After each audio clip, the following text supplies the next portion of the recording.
TDP అధినేత నారా చంద్రబాబు నాయుడు మాట్లాడుతున్నారు. ఇప్పుడు లైవ్ చూద్దాం. వాళ్ళ ఇంట్లో వాళ్ళు చాలా ఇబ్బంది పడుతున్నారు. అలాంటి వారికి 15,000 రూపాయలు నెలకు పింఛన్ ఇచ్చే ఏర్పాట్లు మేము చేస్తామని కూడా మీకు అందరికీ హామీ ఇస్తున్నా. నేను అడుగుతున్నా, ఈరోజు ఎవరైతే సైకో జగన్ ఉన్నాడో ఏమైనా పెంచాడా తమ్ముళ్ళు అని అడుగుతున్నా, పెంచే ఆలోచన చేశాడా అని మిమ్మల్ని అడుగుతున్నా, పెంచుతాడా అని మిమ్మల్ని అడుగుతున్నా. కానీ శవ రాజకీయాలు చేస్తున్నాడు. పండు కాకుల్లాంటి వృద్ధుల్ని పొట్టన పెట్టుకుంటున్నాడు. పోయిన నెల మీరు చూశారు, పెన్షన్లు ఇవ్వాల్సింది ఇంటి దగ్గర. ఈరోజు 1,50,000 మంది సచివాలయ ఉద్యోగస్తులున్నారు. వాళ్ళు అనుకుంటే 40 మందికి 2 రోజుల్లో పింఛన్ ఇచ్చే అవకాశం ఉంది. పింఛన్ ఇవ్వకుండా సచివాలయం రప్పించి తిప్పి 33 మందిని చంపేశారు. మేము ఆ రోజు చెప్పాం, ఇది ప్రభుత్వ హత్య. చనిపోయిన వాళ్ళకి 10 లక్షల రూపాయలు ఎక్స్గ్రేషియా ఇవ్వమని డిమాండ్ చేశాం. ఇంకా ఇవ్వాల. ఈ ప్రభుత్వ పైన కేసులు కూడా పెట్టాలి. మళ్లీ ఈ నెలలో కేంద్ర ఎన్నికల కమిషన్ చాలా స్పష్టంగా చెప్పింది, మీరు ఆ ప్రత్యామ్నాయ ఏర్పాటు చేయండి, ఎవరికి ఇబ్బంది లేకుండా పెన్షన్లు ఇమ్మంటే మళ్లీ బ్యాంకుల్లో పెన్షన్లన్నీ వేసే పరిస్థితికి వచ్చారు. వృద్ధులు బ్యాంకు పోగలుగుతారా? ఆధార్ అకౌంట్లు ఉన్నాయా? పాన్ అకౌంట్ ఉందా? పాన్ నెంబర్ తీసుకెళ్లాలా అంటే ఈరోజు వాళ్ళ పరిస్థితి మనం చూస్తే, అంతకుముందు సచివాలయాన్ని పిలిపించి 33 మంది చెప్పేసి ఈరోజు బ్యాంకుల చుట్టూరు తిప్పుతూ చాలా మంది చంపేసే పరిస్థితికి వచ్చారు. ఇవన్నీ కూడా శవ రాజకీయాలు చేసే ఈ ముఖ్యమంత్రిని ఇంటికి పంపించాలా లేదా తమ్ముళ్ళు అని అడుగుతున్నా మిమ్మల్ని. ఇది న్యాయమని మిమ్మల్ని అడుగుతున్నా. 2014లో తండ్రి చనిపోయాడు, తండ్రి లేని బిడ్డారు ఓటుకొచ్చాడు.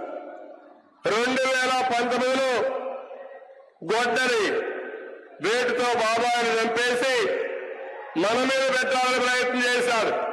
నేను అడుగుతున్నా మిమ్మల్ని అందరినీ, అనంతపూర్లో ఊకిల్డ్ బాబాయి తమ్ముళ్ళు అని అడుగుతున్నా, ఎవరు చంపారని అడుగుతున్నా. ఇప్పుడు తిరిగి ఎవరైతే బాధితులున్నారో వాళ్ళే నిందితులుగా చేసే పరిస్థితికి వచ్చాడు. అంటే ఏ బిడ్డ అయితే సునీత తండ్రిని ఎవరు మరణం చేశారో ఎస్టాబ్లిష్ చేయాలని పోరాడుతా ఉంటే ఆవిడ మీదనే కేసులు పెట్టే పరిస్థితికి వచ్చాడు. పోయిన ఎన్నికల్లో కోరి కత్తి డ్రామా ఆడాడు,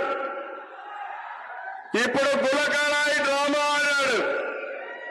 రాయి కనపడదు, దెబ్బ మాత్రం తగులుతుంది. ఇది ఎక్కడ నాటకాలో నాకు తెలియదు. ఇప్పుడు కొత్త నాటకం మళ్ళీ ఆలోచిస్తున్నాడు.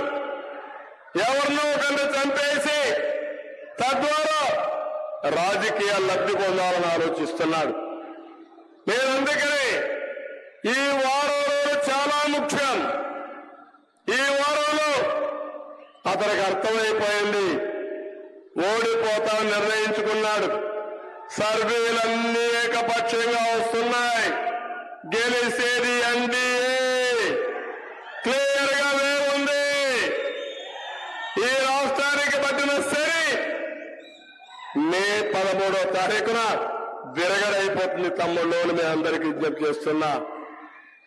అందుకనే ఈరోజు మనం చూస్తున్నాం, క్లాస్ వార్ అంటారు. నేను అడుగుతున్నా, క్లాస్ వార్ కాదు, క్యాష్ వార్. రాష్ట్రంలో ఉండే సంపదంతా నువ్వేదో చేశావు. ఇక్కడుండే మీరందరూ ఉన్నారు. ఇప్పుడే అమిత్ షా గారు చెప్పారు, బిగ్గెస్ట్ స్కామ్ లిక్కర్ స్కామ్. ఒకప్పుడు 60 రూపాయల క్వార్టర్ బాటిల్, తమ్ముళ్ళు ఇప్పుడు ఎంత క్వార్టర్ బాటిల్? 200 అవునా కాదా?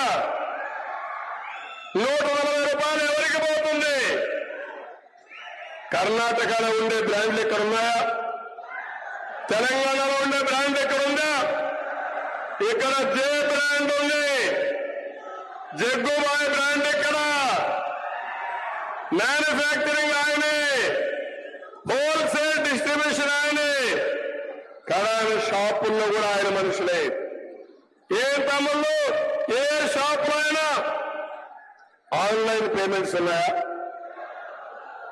బజార్లో మారుమూల చాయ్ వాలా టీ కొట్లో కూడా ఆన్లైన్ పేమెంట్స్ ఉంటే ఈయన మాత్రం డబ్బులే పే చేయాలి. దాంట్లో ఈయన కమిషన్ సాయంత్రం అయితే తాడేపల్లి కొంపకి వెళ్లాల్సిన అవసరం ఉంది. నేను అడుగుతున్నా ఇక్కడ వాళ్ళందరికీ, ఇసుక వస్తా ఉందా తమ్ముళ్ళు? నేను అడుగుతున్నా.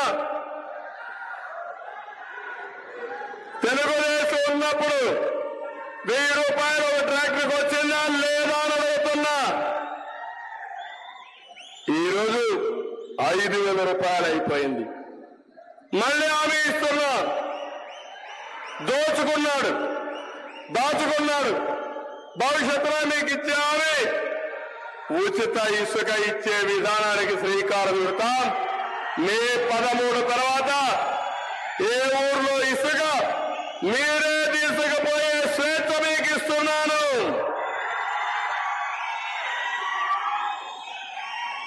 భూముల మీద ఇప్పటికే చాలా వరకు చూశారు. ఇక్కడే లేపాక్షి ఉంది. లేపాక్షిని కొట్టేయాలని ప్లాన్ చేశారా లేదా? ఇడుపులపాయలో భూములు కొట్టేశారా లేదా? నేను ఒకటే అడుగుతున్నా ఈ ధర్మవరంలో, తమ్ముళ్ళు ఒక్క విషయం మీరు చెప్పండి. భూమి మీద జగందా? భూమి పైన హక్కు మీద జగందా? మీరైతే మీ యొక్క పట్టాదారు పాస్ పుస్తకం మీద జగన్ ఫోటో ఏంటి? వాళ్ళ నాన్న ఇచ్చాడా? వాళ్ళ తాత ఇచ్చాడా? వాళ్ళ నాన్నమ్మ ఇచ్చిందా? వాళ్ళ అమ్మమ్మ ఇచ్చిందా? లేదంటే వాళ్ళ అమ్మమ్మ ఊడిచ్చాడా? లేదంటే వాళ్ళ అమ్మమ్మ ఊడిచ్చాడా?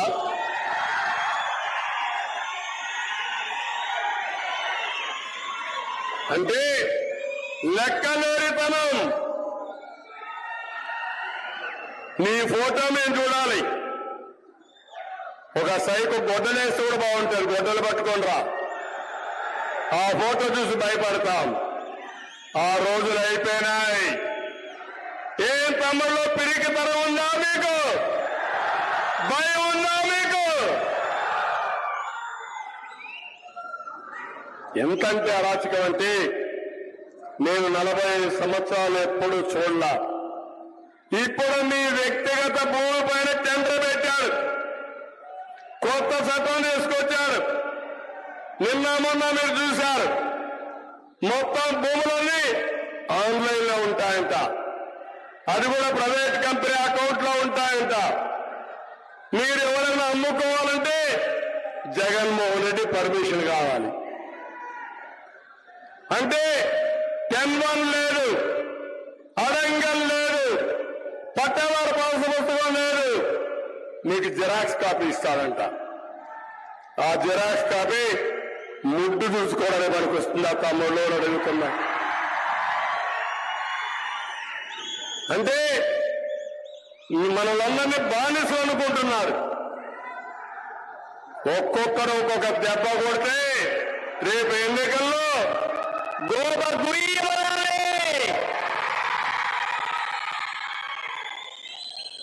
మనం కొట్టలేదని, కొట్టవని చెప్పే మాటలు నమ్మతామని అబద్ధాలు చెప్పి అసత్యాలు చెప్పి మోసం చేసి కడాన మన ఆస్తులకే టెండర్ పెట్టే ధైర్యం వచ్చిందంటే ఖబర్దార్ జగన్, నీ సైకో నేచర్ని ఎండగడతాం. చిత్తుగా ఓడించి నిన్ను నీ పార్టీని భూస్థాపితం చేస్తారని మీ అందరికీ హామీ ఇస్తున్నా. అందుకే ఈరోజు ఇక్కడికి వచ్చినప్పుడు చేనేత కార్మికులు ఉన్నారు. బీసీ డిక్లరేషన్ ఇచ్చాం. 5 ఏళ్లలో 1,50,000 కోట్లు ఖర్చు పెడతాం. ఆదరణకు 5,000 కోట్లు సంవత్సరానికి ఖర్చు పెడతాం. స్వయం ఉపాధికి 10,000 కోట్లు ఖర్చు పెడతాం. ఎప్పుడూ తెలుగుదేశం పార్టీకి కంచుకోట వెనుకబడిన వర్గాలు. ధర్మవరం తెలుగుదేశం పార్టీకి ఎప్పుడు ఆరాధించారు, అభిమానించారు. ఇక్కడ చేనేత కార్మికులు ఉన్నారు, మిగిలిన బీసీలు కూడా ఉన్నారు.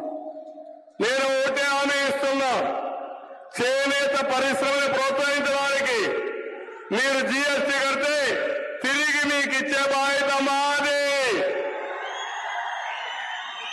ఇది కాకుండా చేనేత కార్మికులకి సంవత్సరానికి 24,000 మీ అకౌంట్ లో వేస్తామని చెప్పి నేను మీకు తెలియజేస్తున్నా. పవర్ లూమ్ కి 500 యూనిట్లు, హ్యాండ్లూమ్ కి 200 యూనిట్లు కరెంటు ఉచితంగా ఇచ్చే బాధ్యత మాది. ఇదే కాకుండా ఈరోజు నాయి బ్రాహ్మణులు ఉన్నారు. దేవాలయాల్లో ఆదాయం బాగుండే దేవాలయాల్లో కనీస వేతనం 25,000 రూపాయలు ఇప్పిస్తాం. అదే మరి షాపులకు ఒక 200 యూనిట్లు కరెంటు ఉచితంగా ఇస్తాం. ప్రతి ఒక్కరికి న్యాయం చేయడానికి ఎన్నికల మేనిఫెస్టోలో పెట్టాం. బీసీల భద్రత కోసం ప్రత్యేకమైన చట్టం తీసుకొస్తాం. ఎస్సీల్లో మాలా మాదిగా ఏబిసిడి కేటగిరైజేషన్ తీసుకొస్తాం. జిల్లాల వారిగా తీసుకొస్తాం. మాదికి కూడా న్యాయం చేస్తామని చెప్పి నేను అందరికీ హామీ ఇస్తున్నా. ఇక్కడికి వచ్చినప్పుడు పార్లమెంట్ అభ్యర్థి పార్థసారథి మీకందరికీ పరిచయస్తుడే, ఎప్పటి నుంచో ఉన్నాడు. అలాంటి వ్యక్తిని ఇక్కడ మనం పార్లమెంటుకు పెట్టాం. ఇంకో పక్క సత్యకుమార్ యాదవ్,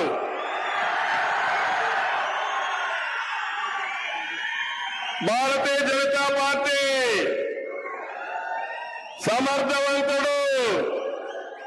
ఇప్పుడే అమిత్ షా గారు ఒక మాట చెప్పారు, నా వ్యక్తిగత మనిషి, ఆశీర్వదించండి, మీకేం కావాలో చేస్తారని చాలా స్పష్టంగా చెప్పారు. అటు కేంద్ర సహకారం, ఇటు మా సహకారం కూడా ఉంటుందని మీ అందరికీ హామీ ఇస్తున్నా. ధర్మవరాన్ని మళ్ళీ ఘాట్లో పెట్టే బాధ్యత మాదని చెప్పి నేను మీ అందరికీ హామీ ఇస్తున్నా. ఇక్కడికి వచ్చే కొందరికి ధర్మవరంలో కేతిరెడ్డి, గుడ్ మార్నింగ్ రెడ్డి, ఏం చెప్పాలి? గుడ్ నైట్ చెప్పాలి. శాశ్వతంగా గుడ్ నైట్ చెప్పాలి. గుర్రం మీద స్వారీ చేస్తాడు, నాటకాలు ఆడతాడు, పనుల కోసం వచ్చామంటాడు, భూములన్నీ సర్వే చేస్తాడు, నెక్స్ట్ డే ఆ భూములన్నీ కొట్టేస్తాడు. అవునా కాదా? ఇలాంటి వాడు ఎమ్మెల్యే కావాలని మిమ్మల్ని అడుగుతున్నా. ఎర్రగుట్టని మింగేసిన